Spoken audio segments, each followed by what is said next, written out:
All right, guys, what is up? Welcome back to the 3 of 7 podcast. I have a special guest on today's episode for you guys. I'm really excited to introduce you all to my good friend, Jonah Bunch, owner of Bunch's Diesel Performance.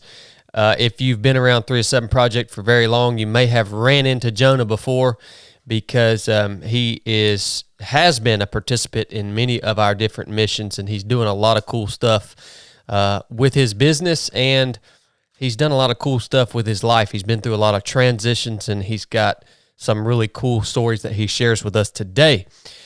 So he'll be on in just a minute. I want to let you guys know today's episode is brought to you by our hydration partner here at 3 of 7 Project called HOIST. If you have not tried HOIST yet, I highly recommend giving them a shot. It is what we use here at 3 of 7 Project for our hydration supplement, I guess you could say.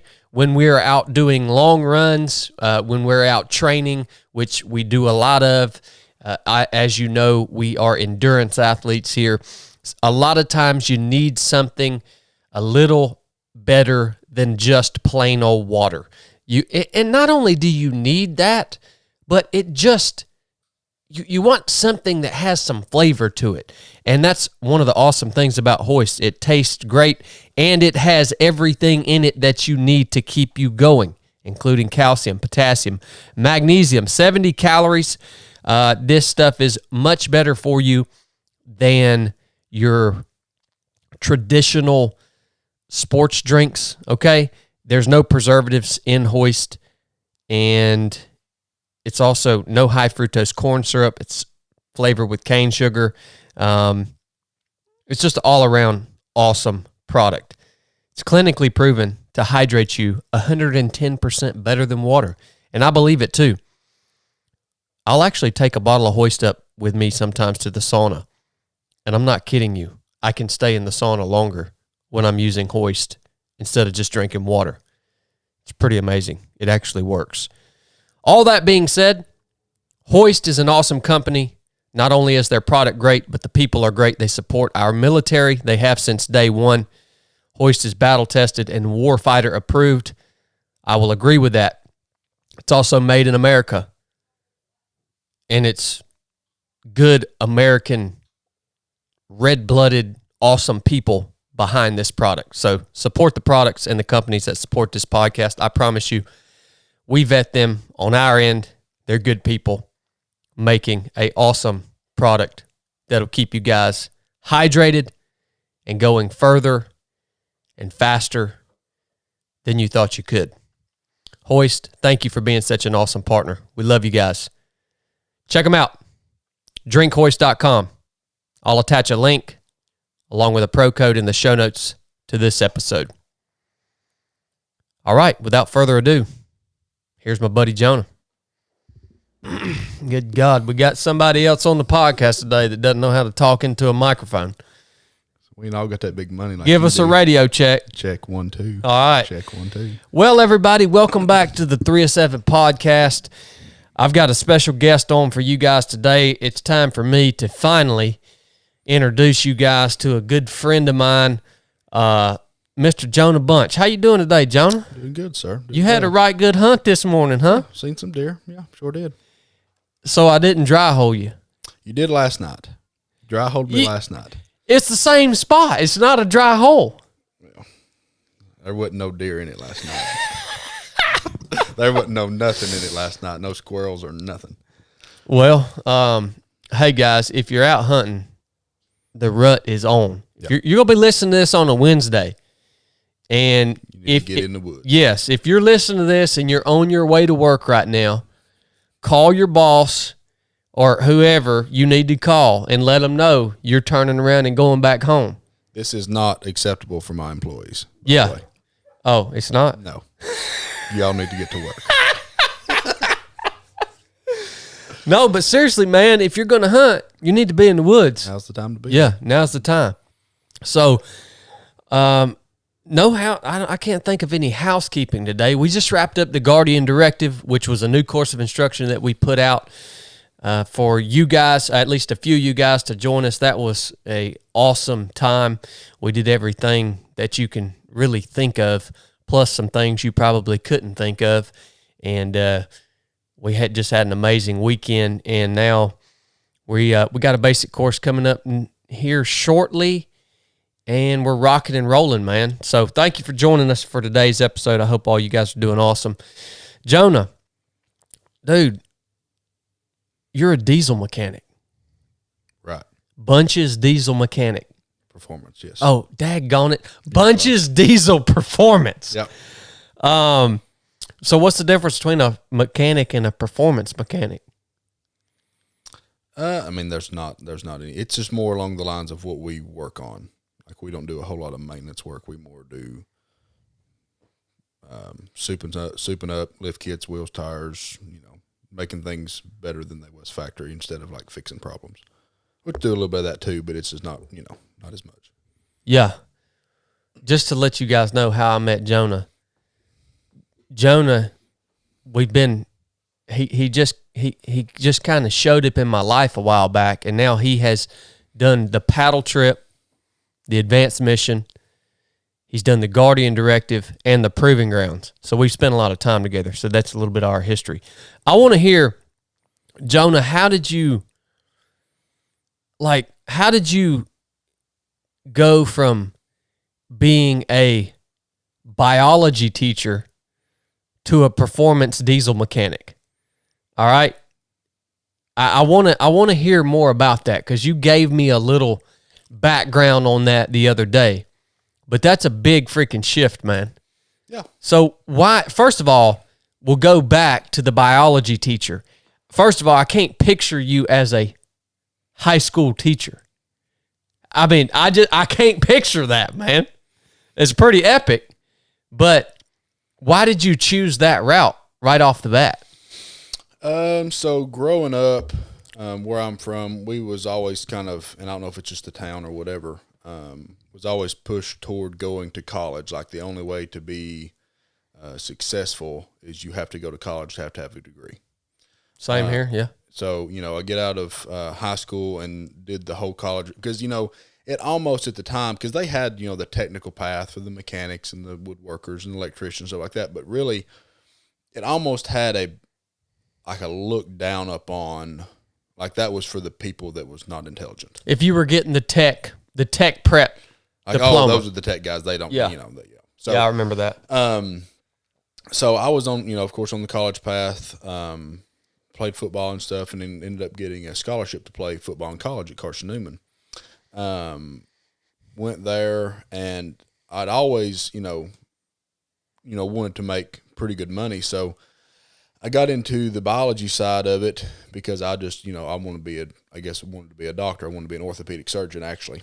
And so I just started doing the biology, route, doing all the biologies and chemistries and all the different classes. Now, did you want to get into the orthopedic surgery because of your football career? I mean, was that something that you were really passionate about, or? Yeah, I mean, like, just the body, like I said, just because I didn't know really anything else about, like, the doctoring world. I just kind of, I knew an orthopedic surgeon because I'd had a couple injuries, and he was a really cool guy. And I knew that he had, like, a real big, nice house, and he had a guest house. And so, like, I knew he made good money. So I was like, well, that'd be something pretty cool to do. So I kind of was in my mind, at 16, 17 years old, that's kind of what I wanted to do. So got into college, started on that, played football for a while. Had a real bad concussion my sophomore year of football, and got out of playing football after that happened. Then I was not passing my classes. Like, I was passing my classes, but it was just like, it was taking so much time to do all of that stuff that I didn't really like doing it. So then I ended up swapping to nursing school, got accepted into nursing school, went through 2 semesters of nursing school, hated that, absolutely hated it. And so then I'm now going into my senior year of college, and I've got almost enough credits to do my MCAT for pre-med, and I'm like halfway through the nursing program, and I'm just like in a bad place, man, like in my life. Like I was not happy with anything, didn't want to do nothing, hated everything that I was doing. The only thing that I enjoyed at the time was there was a local guy near the college that run a diesel shop. And so my dad had a truck that was tore up, and we went down there and seen him a few times, and he was, 5 or 10 minutes away from college.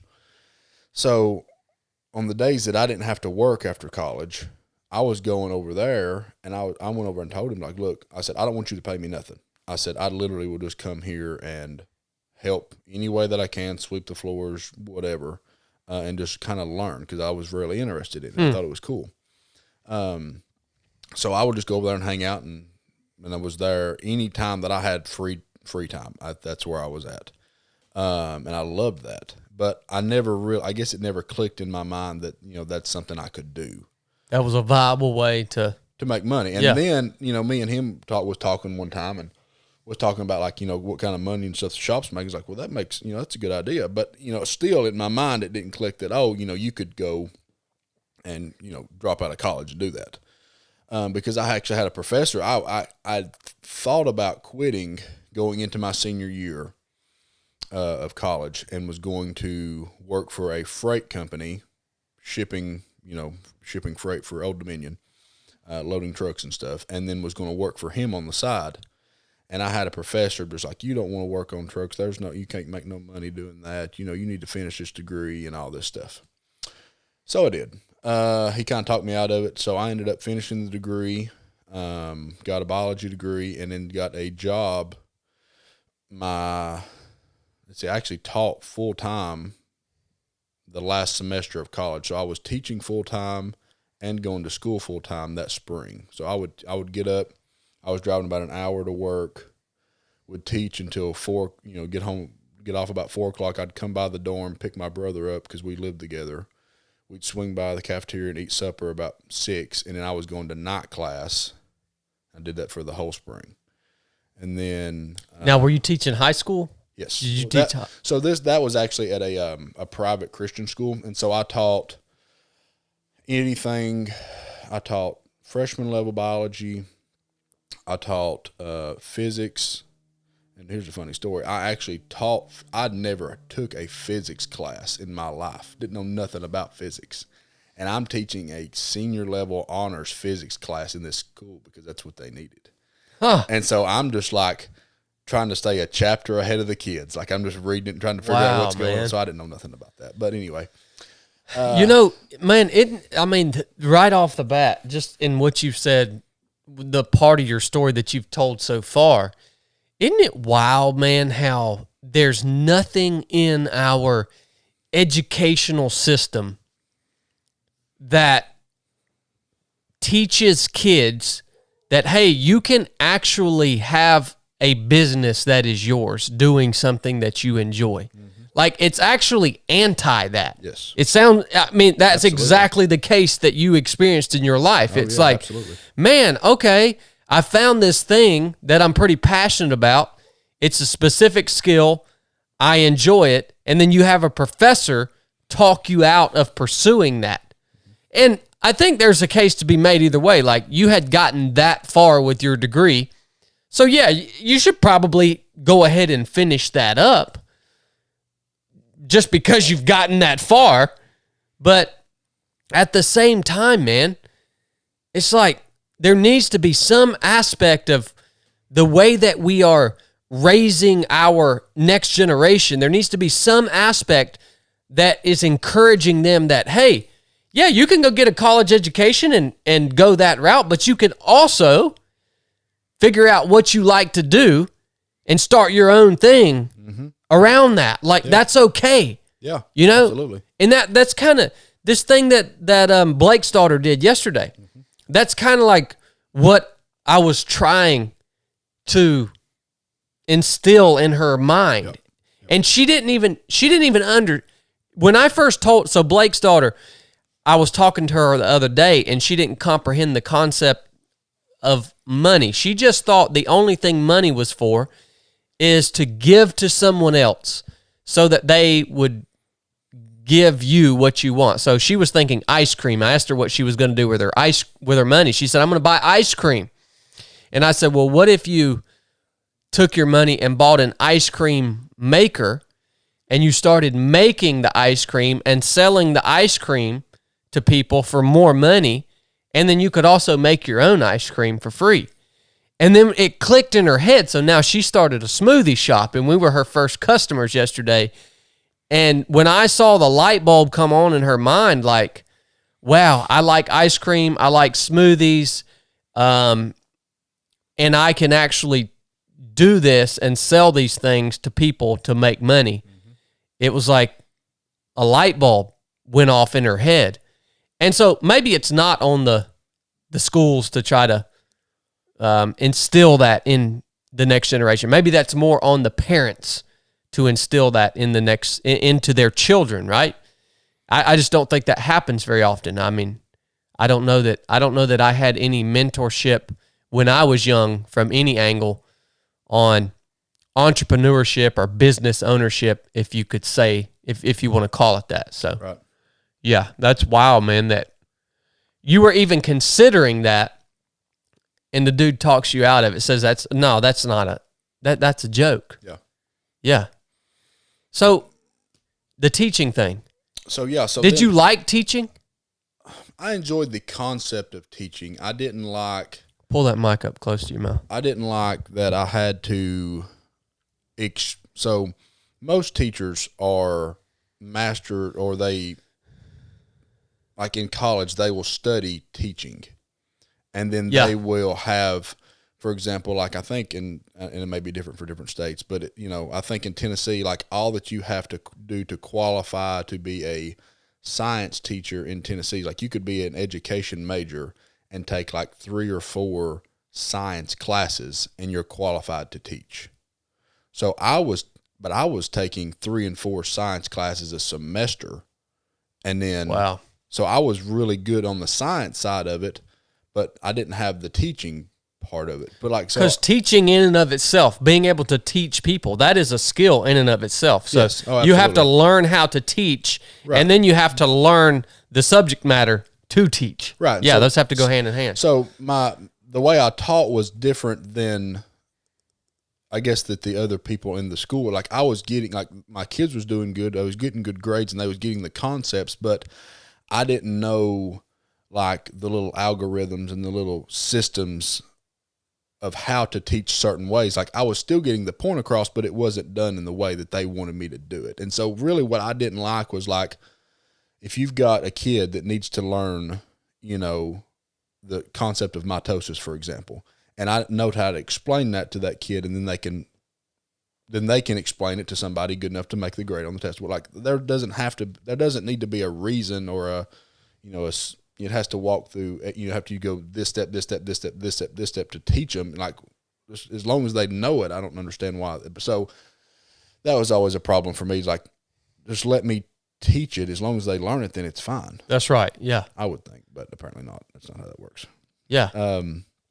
So yeah, I had to, after I got out of school, I had to go back, and I was in the process of getting my master's in education to get my teaching license. So I was on like a temporary license pending my, furthering of my education. So actually while I was in, doing that, I took a class, and it was the teacher of the master's class. Like one of the big assignments at the end of the year was like, why do you want to be a teacher? And man, it was like, I didn't know. And so I was going to make something up, like, oh, I want to help, do all this other stuff. And I ended up writing the paper on, I want to be a teacher so that I can build up enough money to build me a garage and start my own shop. Really, man? That's what I wrote the paper on, and I got the highest grade in the class. Holy smokes, dude. That had to be, because that's what I'm thinking as you're talking through this. It's like, that had to be like a smack in the face when you were faced with like this question. Why do you want to be a teacher? Like, because exactly. Because you didn't. And like, I imagine you could kind of in your own mind just kind of sweep that reality under the rug for a while, but then all of a sudden you are forced into a situation where now you have to articulate and you have to answer that question, and you're like, dang, I don't, this isn't really what I want to do. I actually had wrote the paper about why I wanted to be a teacher the other way, because this was a big assignment. It was like a 6 or 8 week assignment. And it was like a week before it was due. I reread it, and I actually sent it to my mother. So my mother-in-law has been a teacher for a long time, and I'd send it to her, and she would proofread my papers. And so she'd send it, and it was proofread, like it was ready to turn in.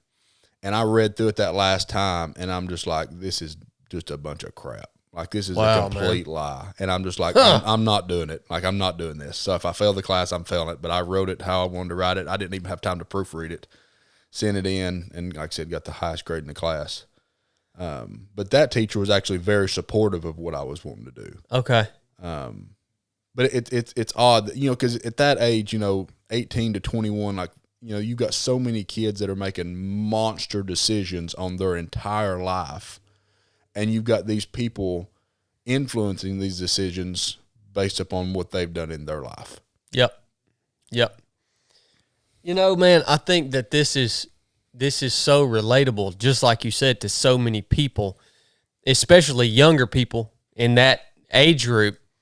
I've never understood the college thing. I've never understood it. It's like, how can you ask somebody that's 18 years old to go and decide what they want to do with the rest of their life for as their career? Like, they can't make that decision at that age.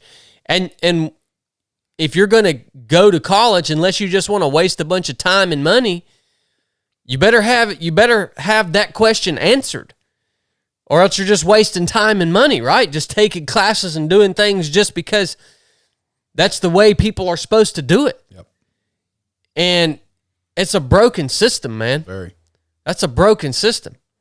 So when you answered that question truthfully in that paper, how did that, what did that do to you? How did that affect you? It almost made me feel like that when because I did it and I felt good about doing it. Like, maybe I'm not going to pass this class, but, at least I'm honest with myself. And I feel like that was really the first time I had been honest with myself. Like, look, this is actually what I want to do with my life. That's right. And then when she had actually pulled me to the side, like, I really appreciate what you're doing, like being honest about that. And she, and that kind of almost give me hope to, okay, well, maybe this is possible. So then, like I said, I continued to do that. And like I said, I taught for two full years, and then ended up didn't going back teaching and started selling cars for my father-in-law, who owns a Chevrolet dealership. And when I started doing that, I had moved back home because me and my wife had just got married. So I'd moved back to where I was from, which was like an hour away from that other shop. And so I started doing work for like my friends and people that I knew, just kind of on the side. And it was really starting out being like, and I still didn't get the concept that I could make good money doing that. It was like I had a truck that I wanted to do things to do modifications and whatnot, but I didn't have the money to do it with. So I was like, well, if I work on this guy's truck or that guy's truck, then the money that I can make from that, then I can work on my own truck. Yeah. So that's kind of what started doing. And I started working on, so we've got a house there at home, and I started working on trucks in my basement. Like I've had trucks that we've done like some lift kits and stuff on in my basement that like I had to take the tires and take all the air out of them to roll them out of the basement so they would fit. Mm-hmm. And then it just kind of. Well, let's back up. Okay. You said you kind of skipped forward over, and you just said, I didn't go back teaching. Like that's a big life change. Like you taught for 2 years. I mean, that's enough to get settled into that routine. Like to just not go back teaching and go help your father-in-law at the dealership. Like, so you want to know about that transition? Yeah. Like what was up with that, man? All right. So what actually happened there then? I never was given a full reason, and I don't think that I've told you the story, and I know that's what you're trying to get me to say. So I'm gonna go. You say whatever you want. I'll go ahead and give the story. So, I was teaching, was actually doing really well in it, just because, like I said, I was a science major, so I knew a whole lot about the science side of it. So, in school systems, you can get like grants and things like that from these hospitals or whoever. Anonymous donors or these donation places, if you can, give them reasons to why they should give you money. And I've always been good at, explaining, things like that. So like we live in a kind of a lower income area, and in the school, everything was super out of date. And I'd got like a couple grants that year. So like and this is actually at a different school, but that first year I got put on the board, of this, like the science program. Like I was with 3 other teachers out of a school that had, I think, 6 high schools. We got a monster grant, got to buy all new microscopes for the school I was at. We got to buy all new books, got a good chunks of money. So it was going really well. And then 2 weeks, well, and I probably should preface this with, I don't believe, so in the science world, evolution is pushed extremely, extremely hard. Yeah.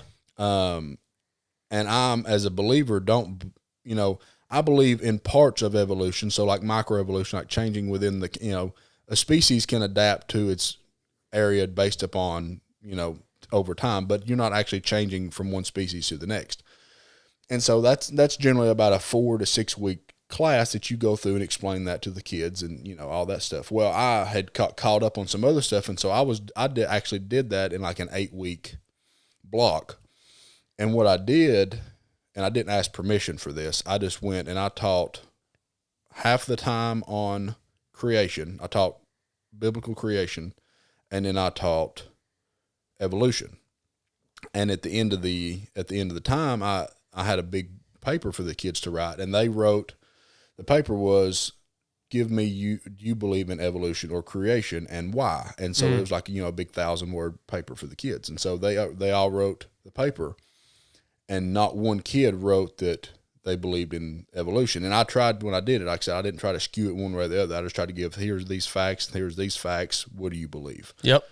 And that was pretty much like the end of the year. Like that was their last big grade. Again, everything is going fine, teaching wise, getting all this money coming in from the school and all this stuff. And then all of a sudden, the last week of school, right after this paper was done, I got called into the principal's office, and she was like, she never really gave me a reason. She was just like, we've decided that you're not going to be coming back here next year. So thank you for everything you've done, but you're pretty much fired. Holy smokes, man. So I've been married about 6 months at this point. Got a house payment, everything's normal. And then I'm like, okay, now I don't have a job. And so when she called you in and said that, I was completely shocked. Did you ask, like, what's up with this? Or did you? Yeah, I asked her. So I said, so why? Like, is there a reason? She's like, well, we just don't think that you have enough experience doing the job, so we want to try somebody else. But you look back on, and this is kind of how I know that was a bunch of crap, is because I was doing my master's program through Carson Newman. And so like during that program, you have to get inspected by a teaching inspector has to come watch you. And where I was new and in the master's program, I had to get double inspections of all the other teachers in the school. So I had people coming in twice as often from the state and from the college.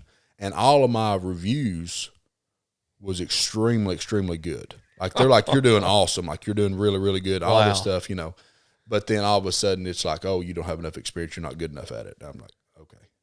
So do you think another teacher brought that up the chain of command, or do you think it was students? Or I mean, obviously, we're assuming that's the reason that they fired you. I don't know. I don't know if, if a teacher or if a kid has went home and talked to their parent about it and they've called into the, because I honestly, and like I said, I've never had this confirmed. I don't believe that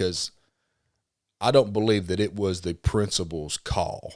I believe that she got told to get rid of me from a higher up position. Yeah. Like from the director or something like that. Of course, yeah. So I don't think that she actually knew the reason, and that's probably why she didn't tell me, because me and her was on good terms, because like I said, I was doing all this stuff. I was trying to help her grow the school and all this stuff. And and she just like, it was more not like, I need to get rid of you. It was more like, well, they're wanting to try somebody else. Yeah. It's like, it's not necessarily like she didn't say it's not my call, but I kind of got the hint that it wasn't her call. Yeah. Yeah. So then like I said, I've lived at home, had like 3 months off, did not know what to do, was trying to find some more teaching jobs and stuff like that. And at the time, there was just nothing there.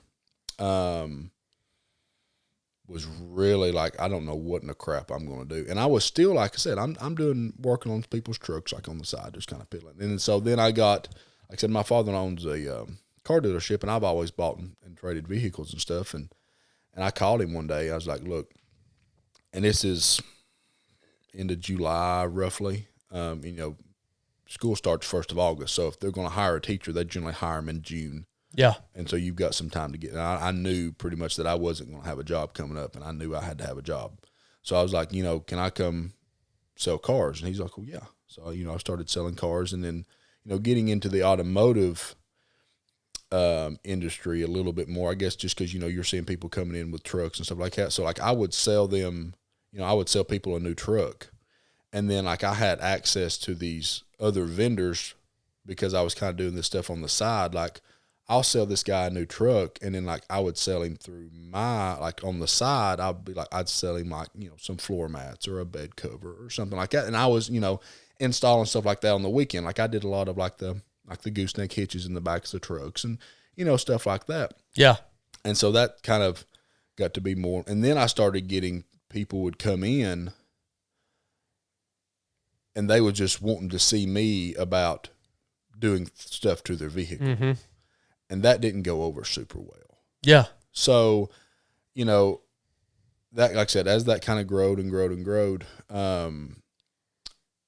I ended up quitting right at a year later, and went full time at the house. And I, like I said, in that span, I'd build a little 30 by 40 garage at the house to work out of, because I was doing stuff because I was working till 5, and then I was getting home, and if our stuff had to be done, I had to do it. And that was getting times that I had, 3 and 4 trucks sitting in my subdivision, like needing to get worked on. And I'm outside working in the rain. I've been up under trucks working it, look over and it's snowing and, all this other stuff. Yeah. And so, like I said, then I quit, started full time.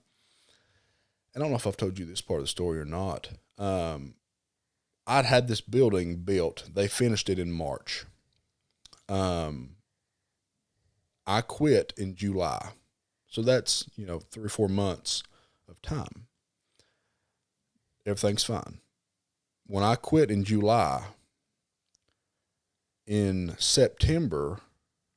August, I started getting visits from the chief of police in my city, because the mayor of the town at the time lived a few houses down from me on another road, and found out that I was, working there all the time. And so he started causing problems for some reason, didn't want me working on vehicles at my house. And so then I ended up it was just a big bunch of mess. So I ended up having to build another shop where we're at now, in the same year, because I pretty much got kicked out of my other one. Like I was having to work at night with all the windows blacked out. Man. Yeah. Trying to hide and get everything done. It was a mess, man.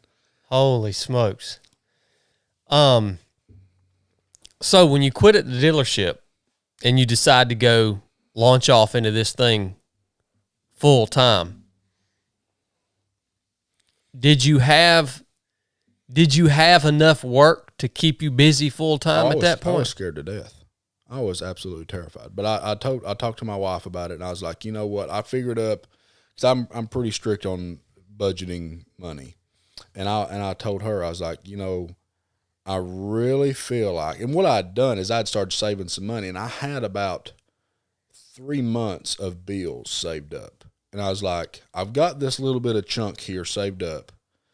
I believe that I can do enough work with what I've got to live on. Like, I was literally just trying to have enough money to get groceries and pay bills. Yeah. And the month that I quit and went full time, the business doubled that month that I quit and went full time. And I was like, that was kind of like an assurance of, this is what you need to do. What do you attribute that to? Because that's substantial. You said it doubled in that short of amount of time. Mm-hmm. I mean, what do you attribute that to? How did that happen? I just feel like that it was just God pushing me to do that. That's what He wanted me to do. And it's like, if you're going to step out on faith and do this, then I'm going to take care of you. Yeah. Yeah. Do you, when you did that, do you think it has anything to do with your mindset shifting around, like, okay, this is no longer going to be like a survival, just something that I piddle with, like this is the only option at this point? Yeah, just almost like it's like you're going to, because it's either you're going to make money doing this, or you're not going to have money to eat on. That's right. Yeah. And it's like, once you flip that switch of, like, there is, like, when I was working at the dealership, like, I kind of had a backup plan. Exactly. And, like, when I was teaching school, I kind of had a backup plan.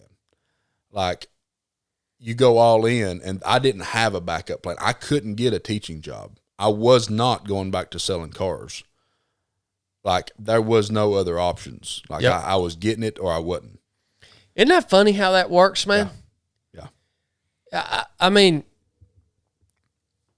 and that's that right there is the step that people are unwilling to take. Well, it's a terrifying thing to do. Yeah. It's absolutely terrifying. Yeah. But you're just stepping out on, like, do you need the security of everything else, or do you believe in yourself? And I had the belief in myself that I could do it. And so I did. Where did that come from? The belief in myself? Yeah. I don't know. My wife has always been super, super supportive of everything that I've done. Like, it's just like she's been, and it's been from us living in an apartment that was no bigger than this room. I mean, 500 square foot live. I mean, she was there from then, and it's been like, I'm going to help you through, like, if you're teaching school, like, she's like, that's, you're doing good at this or whatever. But, anytime we've talked about anything, like, I think that I need to do this, she's never been like, well, you may not want to do that, or you may not want to do this. She's like, I believe you can do it. So. That means a lot, don't it? Yeah. That's usually, I know for me, I can relate so much to your story, man. Like, it just takes one person in your life to look at you and say, man, I think you got what it takes to do this. Yep. That's really it. That's how it's been in my life. For me, becoming a SEAL, it took one person, my SEAL mentor, Frank Cutler. Okay. Senior Chief Cutler. He's the one that put me through the PST. I failed that PST for months and months. I couldn't run. I was freaking terrible. But for some reason, he saw something in me, and he looked at me and he said, you know what? You remind me of myself when I was your age, and I think you got what it takes to do this. He was the only one, right? I mean, outside of my mother now. Right. My mom believed I could do anything, right? Yeah, you know what I mean? She always encouraged me in that way.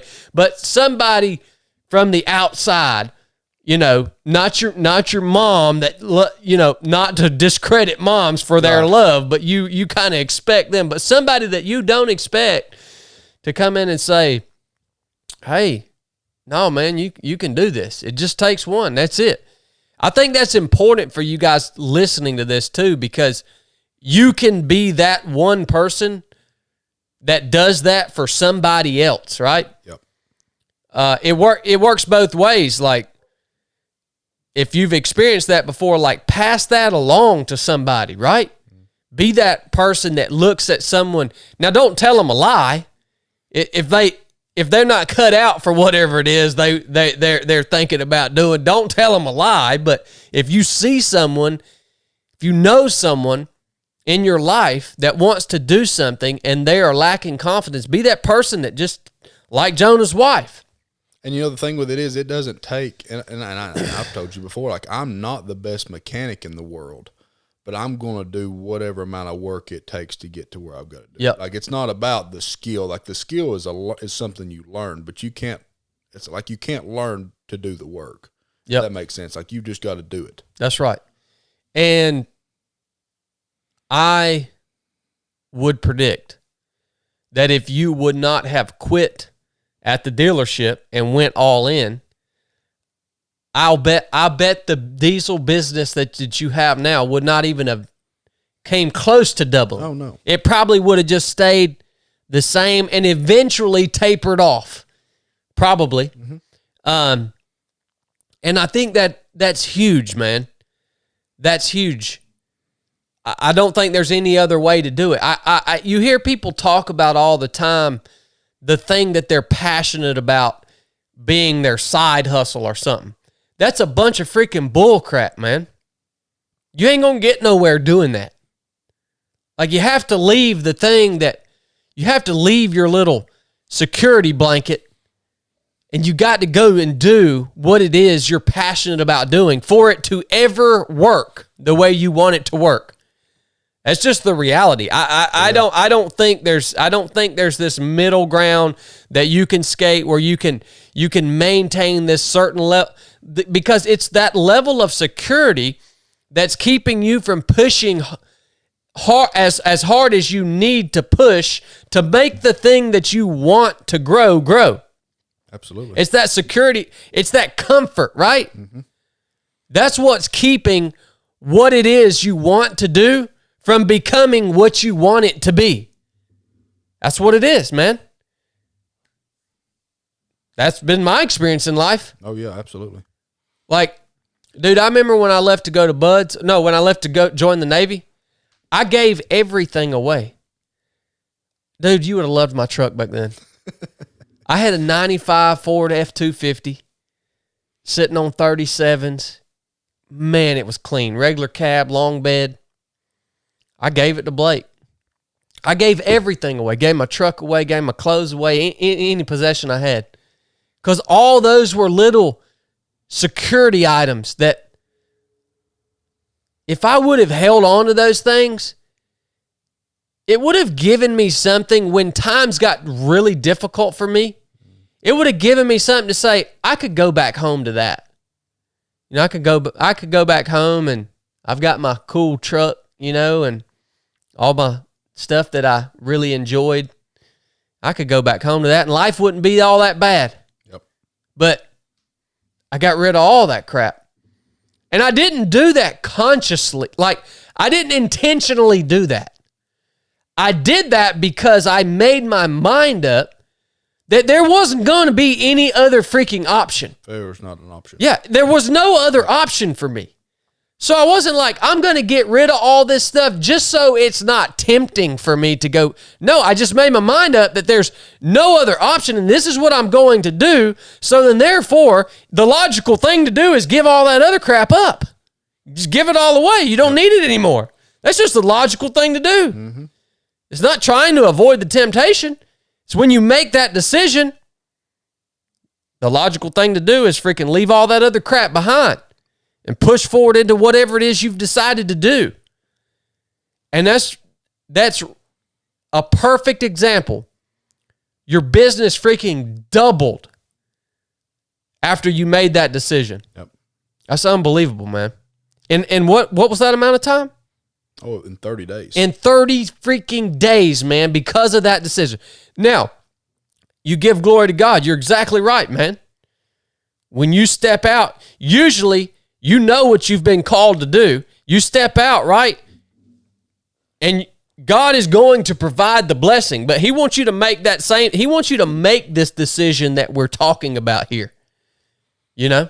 Well, it's just kind of like, and when you said that, it makes me think of the story that I play in my mind a lot. It's, and it was on a movie. I don't remember which movie it was on, but it was like, there's this guy and he was kind of going through the same thing. Like, I don't know if God is going to provide, farmers don't know that God is going to provide the rain, but they're out planting the crops. They're out doing the work.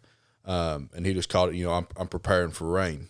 Yeah. It's like, I'm getting ready for what he's going to do because I got faith that he's going to do it. Yeah. Yeah. Man, that's freaking awesome, dude. So, you got your business up and going.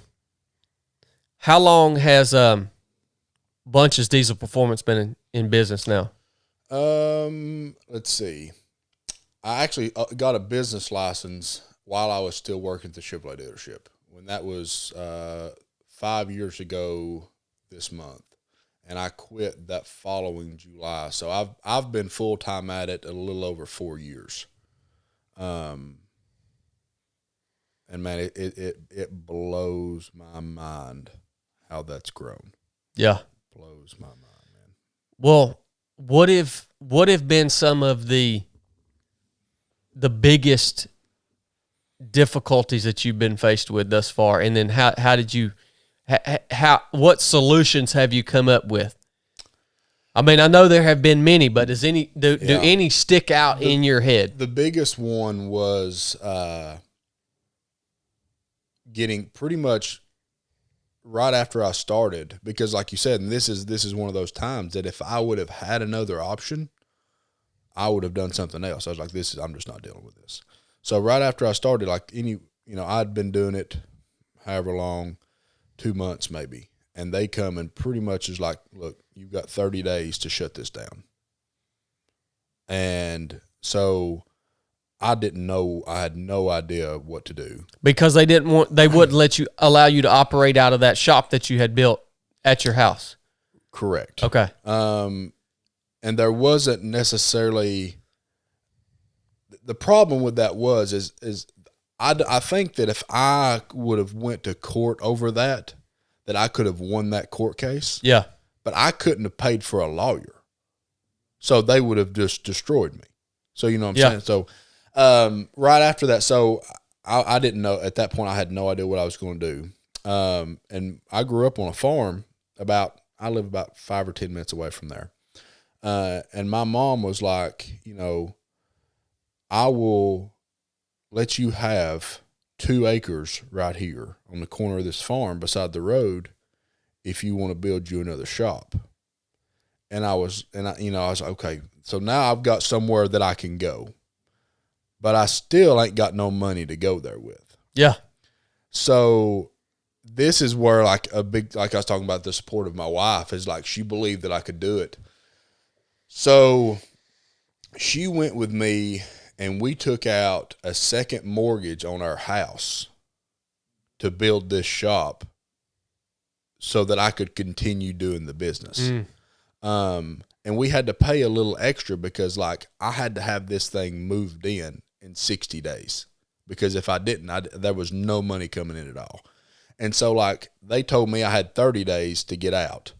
Well, day 31, I wasn't out because it wasn't done. And so like that is when like I'm at night, like I was not working. I was literally working. I would get up in the morning and I would answer phone calls from like 8 to 10 o'clock and try to get some stuff scheduled. And then I was sleeping from like 11 to 4, getting up and running to town and getting parts if I needed to, waiting until it got dark, then pulling whatever truck in outside in the shop, going inside, having the lights on inside. I went and got black curtains over all the doors, didn't use any electric tools, nothing, and was doing everything by hand in there at night. And like I would work all night long. And then the next morning I had that truck that I pulled in back outside where it was, so they never could tell that I was not doing anything. What the crap, man. So, just that, getting through that, because like I said, if I had, at that point, if I'd have had a teaching job to fall back onto, if I'd have had something else to fall back onto, like I would not have done that. Yeah, because, I mean, that's right off the bat, dude. It's well, yeah, here I'm faced with this seemingly insurmountable problem right off the bat. Holy crap. Well, maybe this isn't the right thing. Maybe this isn't what I'm supposed to be doing. And that's kind of what I was thinking in my mind. And, then I talked to Jen about it. She said, no, I believe that you can do it.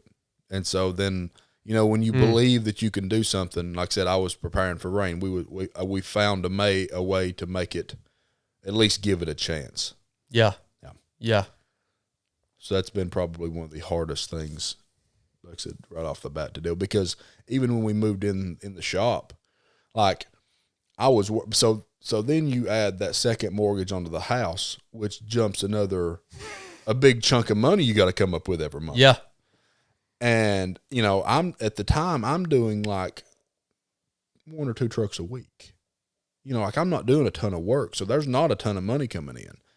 And I've got these 2 shops that I've got to pay for, plus a house and all this other stuff. I mean, I borrowed money from my aunt. I remember this. I borrowed money from my aunt to pay for the lights to put in the shop. And I didn't that shop needs, as far as like the lumens that you need to work, it needs about 12 lights. Well, when I put them in there, I put 4 in it because that's all the money I could get. Yeah. And so I'm in there, so this is a big metal building, and I moved in right at the 1st of January, and it's cold, son. And I didn't have no heat. Like I had one of these little torpedo heaters that I had to follow around the shop and keep me warm. Like you would work and your hands would go numb, and you'd have to get down and warm your hands back up, and then you'd climb back up. Yeah. There was no insulation. There was no nothing.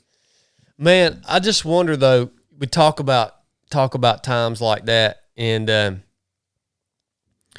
do you ever reflect back on those days and think, well, that was actually, those are like good memories. Like, that was actually, it's cool that I did that. Oh yeah, absolutely. And it seems miserable at the time, and we're still going through that growing process now. And just in the last couple of years, and just looking back on, like, man, can you believe it used to be like that? So the boy that works for me now, I hired him as a mechanic. The first month that he worked for me, we didn't work on trucks. We spent the first month hanging insulation in that building because we was going to freeze to death if I had to go another winter. I'd have died another winter. Man, it's I love that part of your story, man, because I think that's a natural part of the evolution of any business that anybody listening to this is going to start, right? Is those early days, and when you're stuck in whatever, if it's the freezing cold shop and trying to do what you can do, and your hands are freezing, it seems like a waste of time when it's happening. It seems miserable when it's happening. But then when you overcome that, not only do you appreciate what you have later on more than you would if you just started out with everything you needed. Not only do you appreciate things more, but you can look back and think back to the beginning, and it just puts a smile on your face, man. Like, you can still say, yeah, that was freaking miserable, but man, it makes you smile. I remember when I started this podcast right here, it just makes me think of all this. This is one example. When I started this podcast, I lived in a house that didn't have internet because we live so far out in the country in Virginia. We didn't have internet out there, and I wanted to start the 3 to 7 podcast. And I used to have to drive an hour to a friend's house who had internet, and I would sit in their spare bedroom and leech off of their internet to record a podcast episode. So it was a 2-hour round trip in somebody's back spare bedroom in a double wide trailer to record a podcast. It's like, that's how it started, man. Yep. And then now we have a studio where spaces to record podcasts. It's like you appreciate it so much more, but like,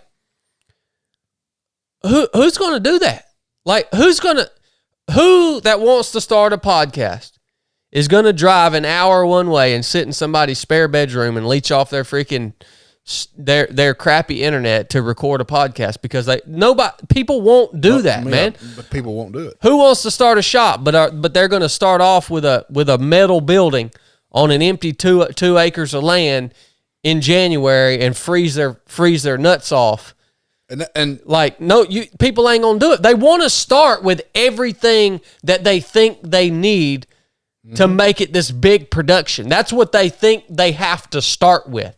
And in all reality, that's never gonna freaking happen.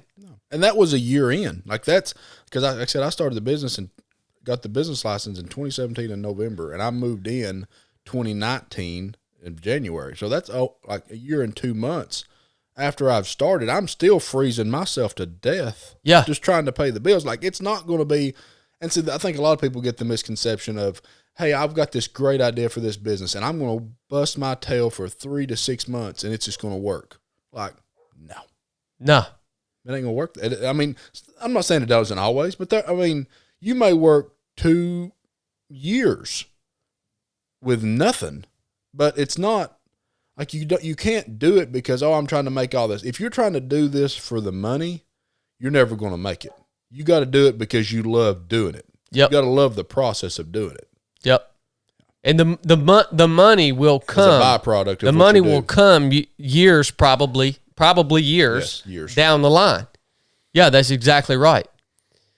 I just want y'all to understand, all y'all listening, if you're getting ready to, if you know what you're passionate about and you've been wanting to go a different direction than you're going right now, understand what we're telling you right here. When you start out, it's not going to be perfect.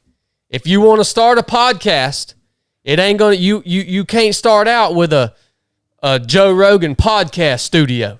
Like, no, you got to go out and buy you a little USB microphone and go bum off of somebody's internet, and that's how you got to start it out. That is part of the process.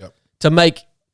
You have to go through those steps to have anything that's going to be lasting, I believe. If you look at a lot of the most successful businesses, that's how they started. Because if you get these businesses that come in and have all these big investors and stuff like that, a lot of them don't survive because the people, when it gets hard, the people don't have that hard time to fall back up on. Exactly. Yeah. When, as of right now, like, the economy is tanking and there's, the diesel thing is kind of slowed down a little bit just because people don't have the money that they had. But, like, to me, it's like, I've worked in my driveway before. That's exactly right. Yep. I'll do whatever it takes to get through. And there's most people won't do that. And unless you have that hard time to fall back up on, you just can't make it. Exactly. Well, since you've been in business for yourself, who have been some of your biggest, I guess, if you would say, mentors in business? Who have you looked up to? Who have you learned from? Because, I mean, you have a lot riding on your shoulders now. I mean, you're the man. So I remember when I was first started the shop, because, like I said, we was have just a couple trucks a week, so I was doing everything by myself, and like, I would have some extra time, and so, like, in order to try to help pay the bills, I would go mow yards. And so this is kind of how I got introduced to podcasting, because I didn't know nothing about podcasts. And so while I would go out and mow yards, instead of listening to music, I was listening to podcasts. And that's how I would listen to these people and,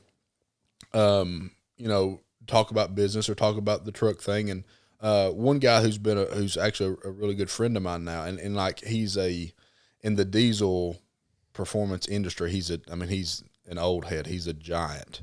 Is Lenny Reed, and he's been, like I said, now 3 years ago, I looked at Lenny as like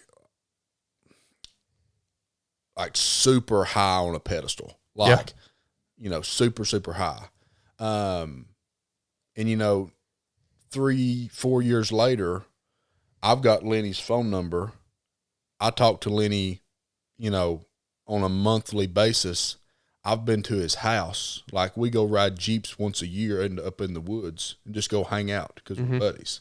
You know, that's a big, you know, awe moment for me. And then like I actually learned about the 307 podcast listening to Andy Frisella. So like I listen to the Real AF podcast a lot, and you know, take, you know, as far as for learning business and things like that from Andy, and listen to Chadd on there. And I remember, like, man, the first time I heard your story was I don't know if it was the first or second, the first time he was on Andy's podcast when he had talked about his niece drowning or whatever. Yeah.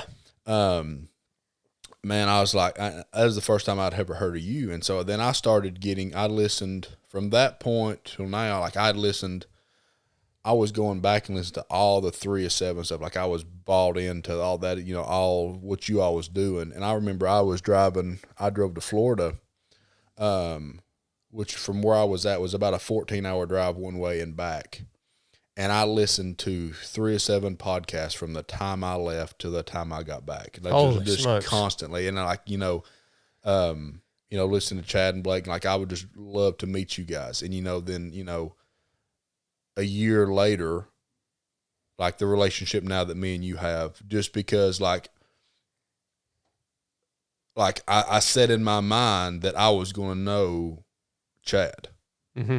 And now, like, and that was a goal of mine. Like, I'm going to know who this guy is, and he's going to know who I am. And that, like, you just kind of, like, you've almost got to get to the point where you're obsessed with something to be like, I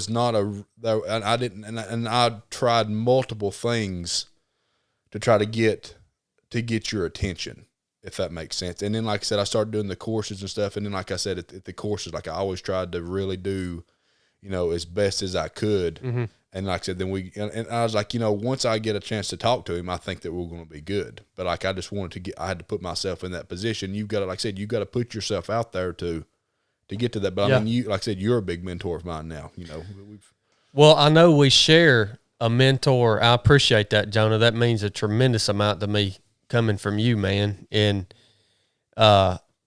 we share a mentor, Andy Frisella. I mean, the dude is, in terms of business, I mean, I'm going back and listening to all his old MFCEO project podcasts.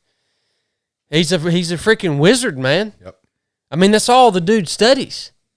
And how did you? It's interesting to me too, Jonah, because I mean, you are a very special human, and you're rare in a way that it's like you can connect with someone that you relate to, like Lenny, the other guy you're talking about.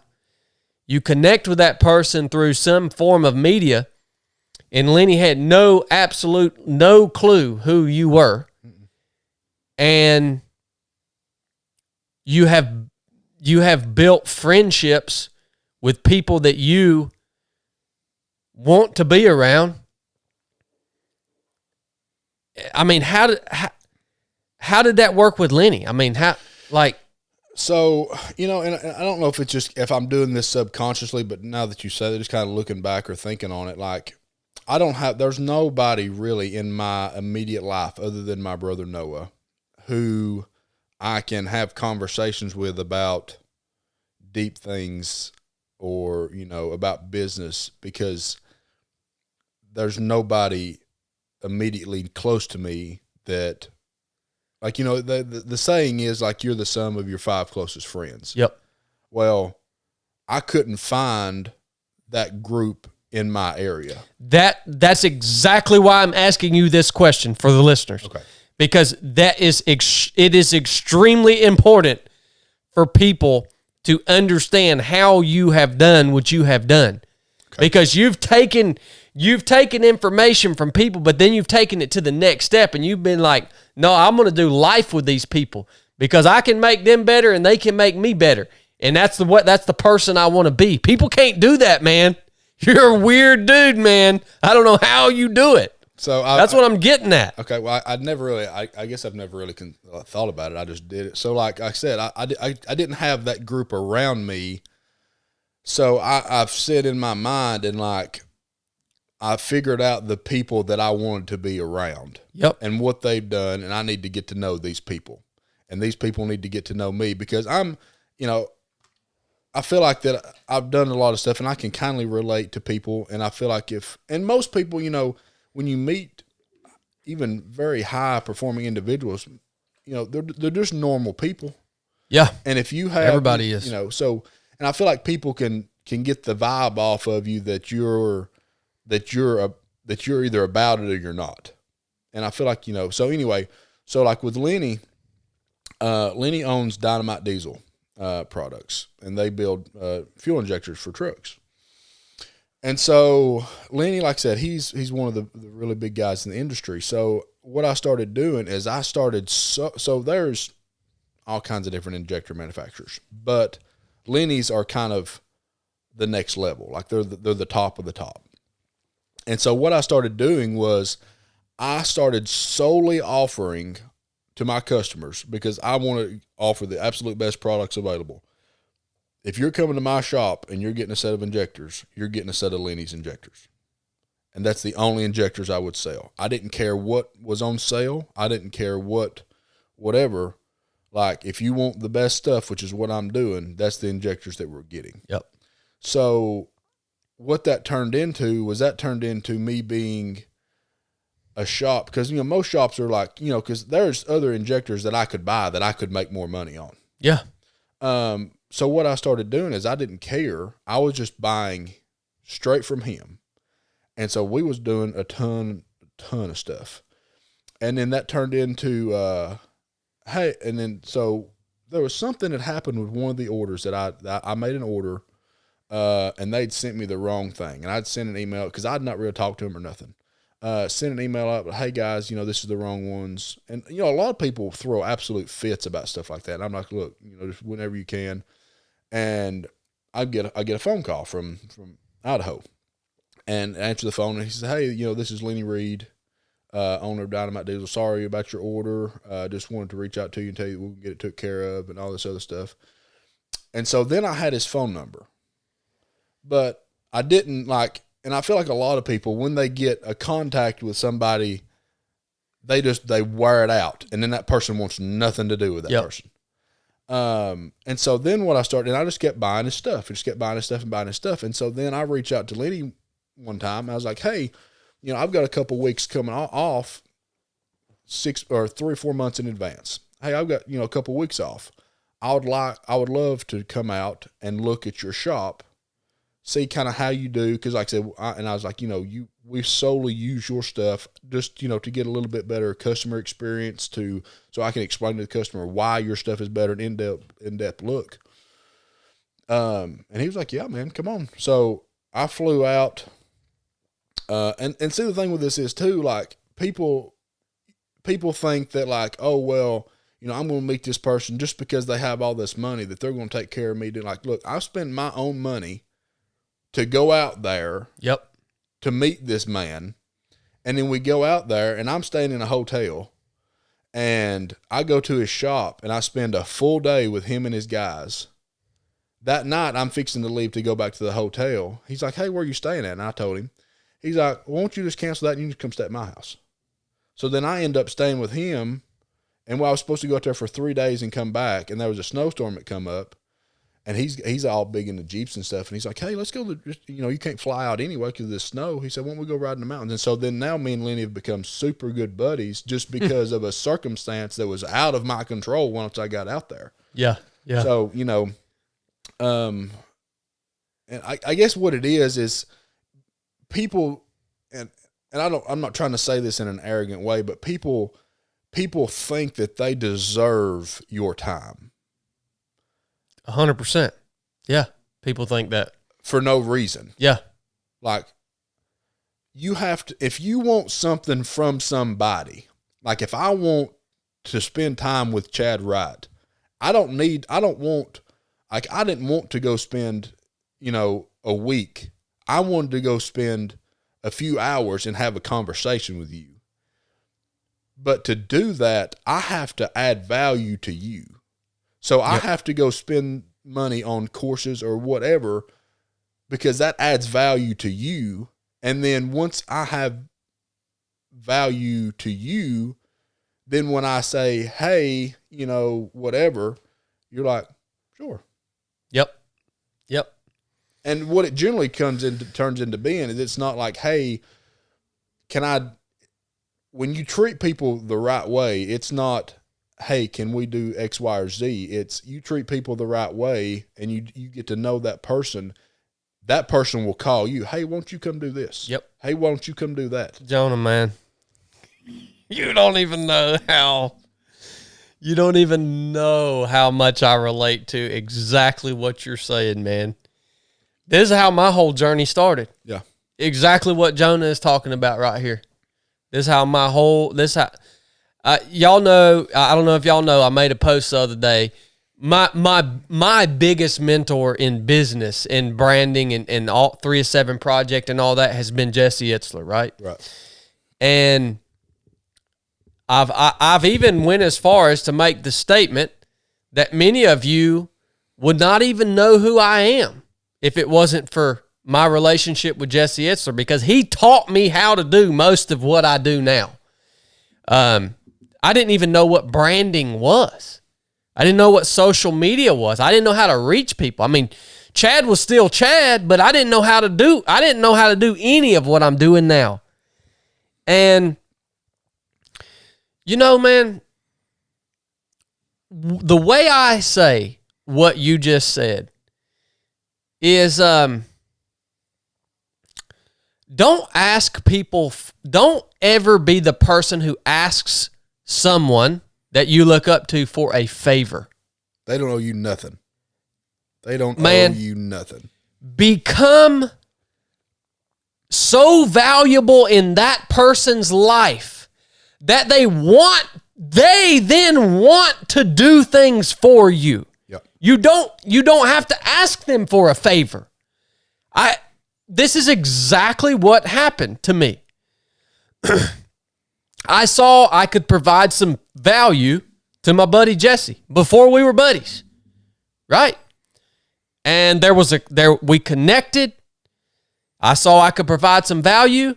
I spent my own time, my own money, to fly out and provide that value that I could give to him, because I knew he had some things. I knew he was somebody I wanted to be friends with. I knew he had some things that he could pass on to me from a knowledge perspective that could make me better in life. Not even just in business. I mean, this dude showed me what passion looked like on a whole nother level, man. And I did the same thing you're talking about you did with Lenny. And I went out there and I provided some value. You were providing value to Lenny for years in advance by just buying his products and exclusively offering his products. That's how you were providing that value to him, right? And I did this with Jesse, man. And we trained for a weekend. And I'll never forget. I'll never forget when he asked me, what are you going to charge for this? What's your fee for coming out here and helping me push through these barriers, you know, that I've been trying to get through physically for my coming up race? And I said, I don't even know what you're talking about, man. I just wanted to come out here and see what you were all about. I mean, let's just be friends. You don't got to charge me nothing. And after that, there's been so many occasions where I don't ask Jesse for favors. When something comes up that he sees could be potentially beneficial for me, he makes it happen. And I know that. And I do the same for him. So we don't have to ask each other for favors because we provide each other enough value in friendship and relationship, and when he's struggling with something, maybe I can help him. When I'm struggling with something, maybe he can. We provide each other so much value that if something pops up on our radar and I'm like, dang, Jesse's the guy to do that, I'm gonna throw that opportunity his way, and he does the same thing for me, man. But you're doing that not looking for something in return. Not at all. So not at all. This is where, and what I'm saying is not something that's an uncommon thing, but what's uncommon about it is the way people go about doing it. And I'm not saying that I'm this big special thing in business, because I'm absolutely not. I'm still very young in business. But I have enough sense to know that there is the people that are up at the top that I want to be around. Those people are at the top because they've got enough sense to know when you're full of crap about wanting to help them or not. Yep. Because when you reach out to somebody, hey, can I help you do this? Or, hey, can I help you do that?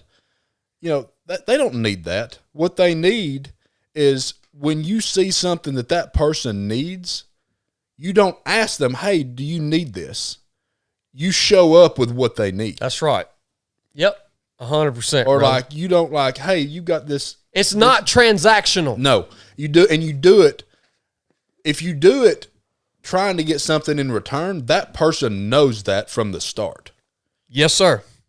Absolutely. You're exactly right. Because that gives off a bad vibe from the start. You can tell it from the start. When somebody shows up wanting something, you can tell it. Yep. Dude, I'm so glad you talked through that the way that lined up, and like you said, Jonah, you did this. I mean, we have a similar story, and I don't know, man. I just think that more people need to understand that. Like, just be a good person. Yeah, help people when you can help people. Exactly, man. Exactly. And don't be the person that knows someone who can potentially pull some strings or whatever you might need done or want done. And don't be the person that calls and asks for that favor to be done. No, man, make yourself valuable enough to that person that they're gonna see that ahead of time, right? And that's what a true friendship looks like. You know, that's what a true friendship looks like. And it's not transactional at all. It's just, it's a relational thing. Yeah. You know what I mean? And I think not many people comprehend that. And I think it's awesome that we do live in a time now to where we are so connected that we are exposed to people from all over the nation that are in alignment with what we're striving to do and who we are. And because we're exposed to them, that means that there is a way and an opportunity to truly connect with them on a human level. And you can make that happen.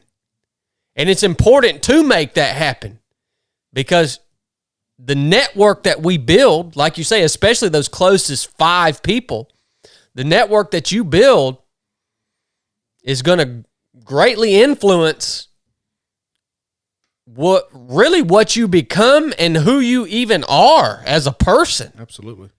Really, it is. I mean, and so it's an awesome time that we live in, and there's a way to get around the people that you know you should be around in order to get to where we all are striving to get to. You know what I mean? I just think that's an awesome concept. Something people's got to realize too, though, is, and I've heard Andy say this, is busy people understand busy people. Yes, sir.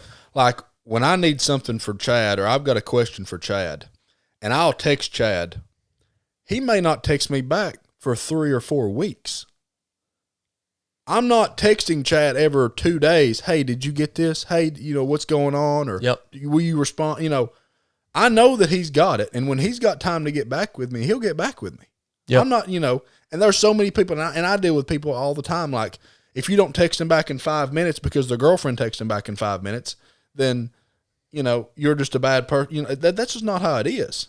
Yep. So, I just wanted to throw that out there too. No, you're right, man. You're right. That's what, and that actually, you're right. Busy people understand busy people. And you know what the understanding of that creates is, like, when Jonah texts me, I'm going to read the text because I know if he's texting me, it's for a reason. Like, I'm not asking you what you had for breakfast. That's exactly right. Like, and the people that are closest to me in my life, Chili's another great example of this. Yeah. When Chili calls me, I'm going to answer the phone because Chili don't call me to waste my time. Because he respects your time. Yeah, and I don't call him to waste his time. Right. And I don't care whether he's busy or not. I respect his time whether he's busy or not. You see what I'm saying? Yeah, absolutely. And it doesn't matter. I mean, if you're sitting on the couch and you're having some time with Brooke, it's not my place to interrupt that time with her. Yep. For you to have a conversation with me about something. Like, yep. You know. I'm in complete alignment with you on that, man. Well, we got to go hunt, man. It's time to get back in the woods. Man, we could. I got so many more questions. Just because your business has developed into something so unique and how you've really honed it down to, this specific, the best of everything and even specific types of trucks. And I would love to get more into why you decided to do that and how that's worked for you and how that's been advantageous for you instead of just trying to do everything for everyone, right? Because it has worked for you. And we'll get to all that on another podcast because we do have to go hunt. But, dude, it's been really, really cool having you on the podcast, Thanks, man. I've enjoyed it. This was unplanned. Yeah, last minute. I actually didn't even ask Jonah if he would come on the podcast. No, we just show up and said, hey, sit down. You're going to do a podcast. I swung the mic around and said, there's your microphone. So, I really appreciate you being open and sharing those lessons with the listeners because I think there's 5 or 6 things in there that if people don't understand it, they need to understand it. And maybe if they do understand it, they needed a reminder. So that's solid stuff, brother. Good deal. Well, all right, guys. We appreciate you tuning in. I'll attach a website to Jonah's shop, Bunch's Diesel Performance, and also Jonah's Instagram handle in the show notes of this episode if you guys want to find him and follow him. He's an awesome human, and he does awesome work, and he has my endorsement, if that means anything to you, 100%. So, thanks, brother. Thank you, Chad. I appreciate you. Enough said.